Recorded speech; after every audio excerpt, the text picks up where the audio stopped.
Bismillahirrahmanirrahim. Assalamualaikum warahmatullahi wabarakatuh.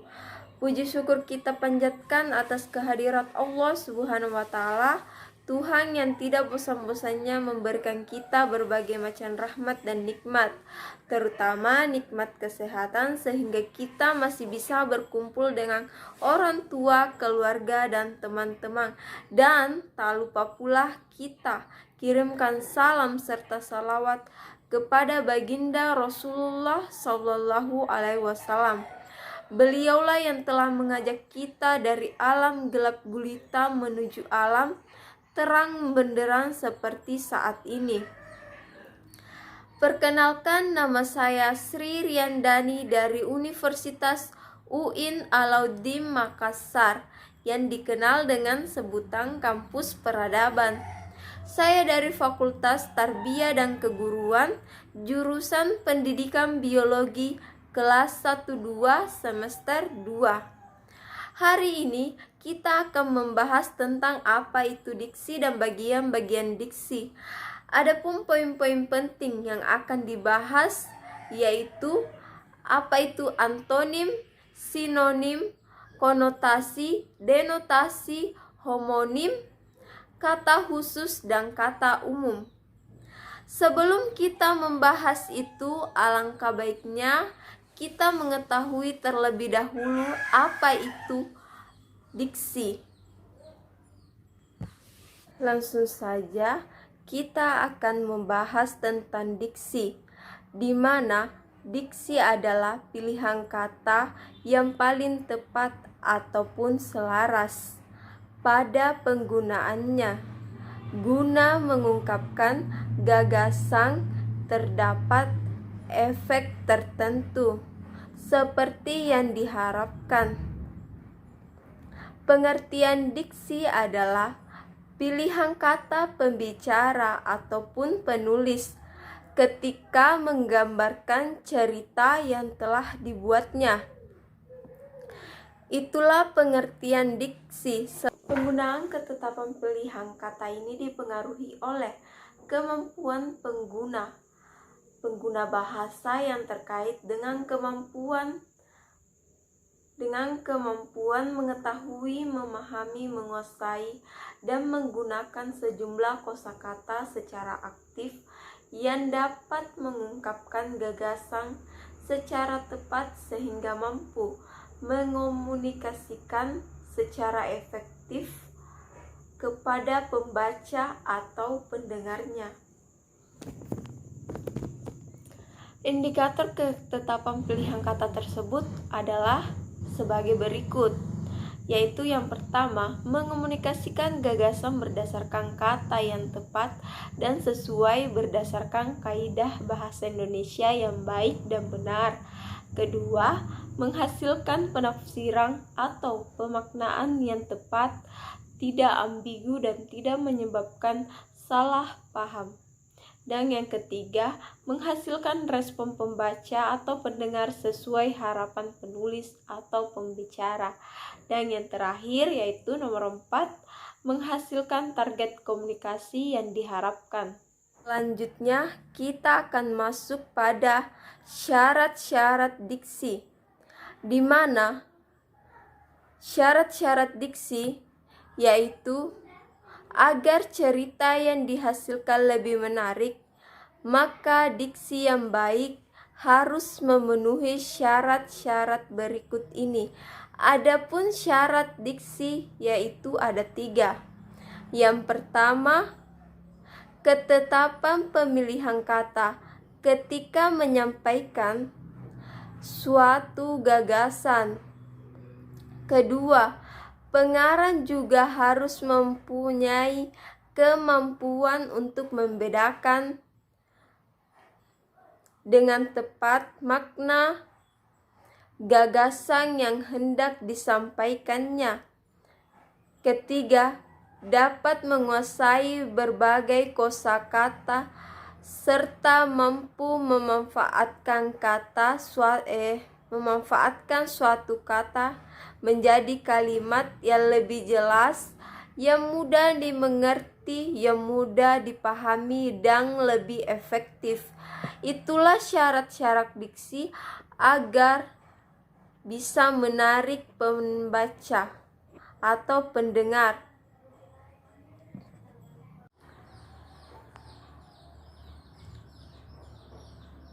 Ciri-ciri diksi ada 3 diantaranya, yaitu yang pertama, tepat pada pemilihan kata guna mengungkapkan gagasan atau hal yang diamanatkan.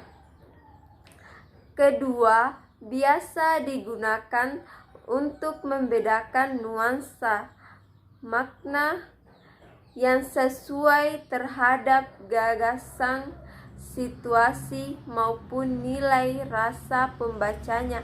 Ketiga, memakai pembendaharaan kata yang dipunya oleh masyarakat bahasanya, serta bisa menggerakkan atau memberdayakan kekayaan itu menjadi sebuah kata yang jelas. Itulah ketiga ciri-ciri diksi yang harus diketahui. Selanjutnya kita akan membahas tentang manfaat diksi, di mana manfaat diksi bagi pendengar yaitu dapat membedakan kata-kata konotatif, denotatif, sinonim, dan antonim, maupun kata-kata yang memiliki ejaan hampir sama. Sedangkan untuk penulis sendiri, manfaat diksi yaitu dapat membedakan kata-kata yang telah ditulisnya dengan kata-kata yang telah dikutipnya milik orang lain. Itulah manfaat diksi bagi penulis dan pendengarnya. Fungsi diksi di mana dengan adanya diksi maka kata menjadi lebih jelas sehingga kata tersebut terasa tepat yang sesuai pada penggunaannya. Selain itu, ketetapan pemilihan kata atau diksi bertujuan untuk menimbulkan interpretasi ataupun tafsiran yang beda antara penulis dan pembaca. Ada beberapa fungsi diksi diantaranya, yakni yang pertama, diksi dapat membuat pembaca memahami yang disampaikan oleh penulis ataupun pengarang. Yang kedua, menjadikan komunikasi lebih efektif serta efisien. Yang ketiga, mampu mengorbankan ekspresi terhadap gagasan sebagai cerita atau sebuah cerita. Yang keempat, membentuk suatu gagasan yang tepat dari suatu cerita. Selanjutnya kita akan membahas tentang jenis-jenis diksi berdasarkan makna. Jenis-jenis diksi berdasarkan makna terbagi atas 2, yaitu makna denotatif dan makna konotatif, di mana makna denotatif artinya makna asli, makna yang sebenarnya, ataupun makna asal dari sebuah kalimat ataupun kata. Contoh pertama seperti ini. Sari sangat gemar membaca, jadi tak heran bila dia pintar serta berpengetahuan luas. Contoh kedua, Ari terlihat senang. Mungkin Ari sedang mendapat keuntungan yang sangat melimpah. Itu adalah contoh dari makna denotatif. Sedangkan untuk makna konotatif, yaitu makna yang menyatakan bahwa memiliki arti bukan sebenarnya terhadap suatu kalimat ataupun kata. Contoh, seorang ayah, tanda kutip, banting tulang, balas kutip, tanpa kenal lelah bekerja pagi hingga petang hanya untuk mencukupi kebutuhan keluarganya. Banting tulang bermakna bekerja keras. Itu adalah contoh dari konotatif. Contoh kedua dari makna konotatif yaitu Rika salah satu murid kutu buku. Maka tak heran bila dia pintar dan memiliki pengetahuan luas. Kutu buku bermakna jika Rika gemar membaca buku. Itu adalah contoh kedua dari makna konotatif. Jenis-jenis diksi berdasarkan leksikal ada 7, yakni yang pertama sinonim, antonim, homonim, homofon, homograf, polisemi, dan yang terakhir yang ketujuh yaitu hipernim dan hiponim. Itulah ketujuh jenis-jenis diksi berdasarkan leksikal. Itulah tadi penjelasan saya tentang diksi dan bagian-bagian dari diksi. Selanjutnya kita akan membahas tentang denotasi. Denotasi merupakan makna yang sesuai dengan makna aslinya, tanpa ada pergeseran makna ataupun perubahan makna. Adapun nama lain dari makna denotasi adalah makna lugas. Untuk memahami makna denotasi, berikut contoh makna kata denotasi dalam bentuk kalimat. Yang pertama atau contoh pertama, sore tadi aku makan hati ayam di rumah makan seberang kantor. Dalam kurung makan hati sama dengan menyantap hati. Contoh kedua, bau kencur di dapur begitu menyengat hingga ke ruang tamu. Bau kencur berarti aroma kencur. Itulah dua contoh dari denotasi. Selanjutnya kita akan membahas tentang konotasi, di mana konotasi adalah makna kultural atau emosional yang bersifat subjektif dan melekat pada suatu kata atau frasa. Sementara itu, makna eksplisit dan harfiah dari suatu kata atau frasa disebut denotasi. Konotasi dapat berbentuk positif maupun negatif. Contoh konotasi berbentuk positif dalam bahasa Indonesia: lubuk hati, yang berarti perasaan. Sedangkan contoh konotasi negatif yaitu kambing hitam, yang berarti orang yang disalahkan. Itulah dua contoh dari konotasi. Selanjutnya kita akan membahas tentang sinonim. Kalian pasti tidak asing dengan kata sinonim. Sinonim adalah kata yang memiliki persamaan arti. Sinonim adalah beberapa kata yang mempunyai arti atau hampir sama. Sinonim juga disebut sebagai padang kata.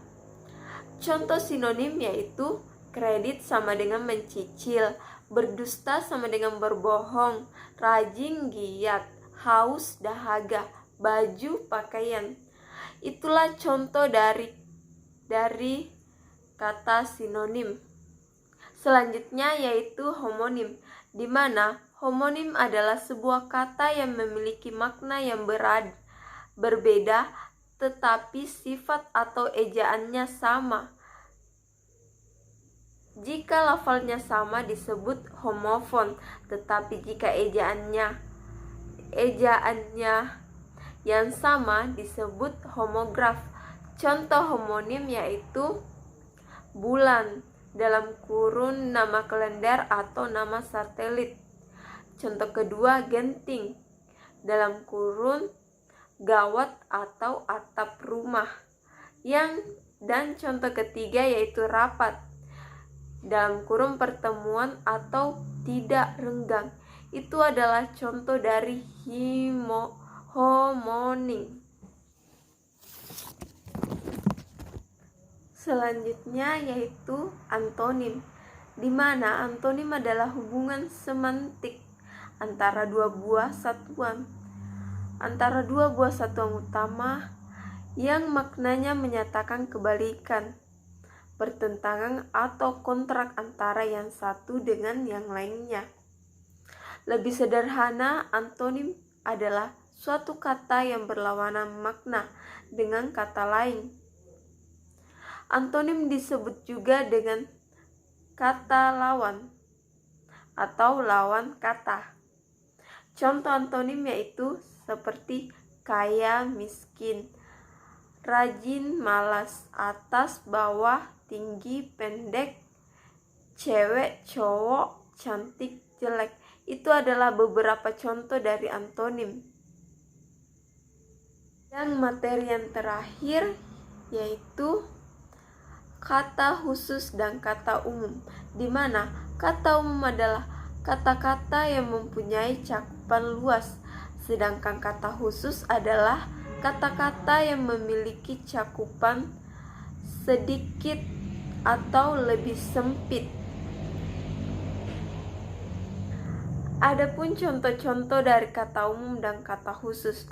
Contoh kata umum yaitu melihat.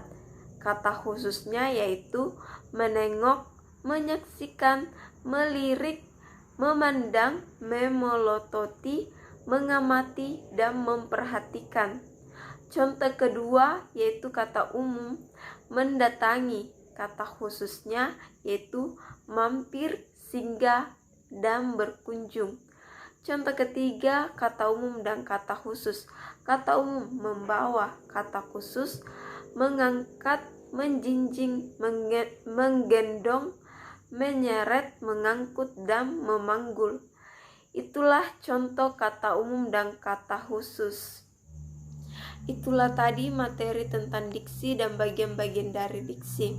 Apabila terdapat kesalahan kata, mohon dimaafkan karena manusia tak luput dari kesalahan. Dan saya akhiri, wabillahi taufiq wal hidayah. Wassalamualaikum warahmatullahi wabarakatuh.